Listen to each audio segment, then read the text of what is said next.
অতিরিক্ত ঠান্ডায় প্রচুর বাড়িতে কিন্তু ডগেরা মারা যাচ্ছে।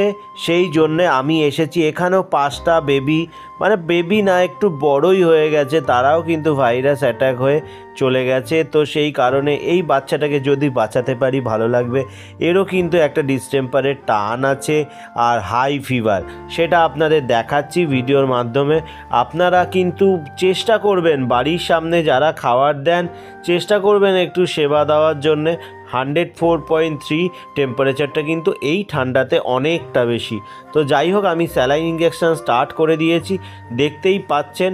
ওকে শুয়ে দিয়েছি, শুয়ে স্যালাইন করছি। তো এইটাই প্যাথেটিক লাগে, যদি বাচ্চাগুলোকে সেবা দিয়ে বাঁচানো যায় সেটাই ভালো, আর না বাঁচানো গেলে নিজেরও খারাপ লাগে।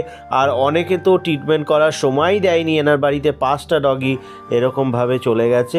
তো সেই জন্য বলবো বন্ধুরা, পারলে একটু মানবিক হন, খাওয়া দাওয়া কম দিয়ে এদের সেবা দিন।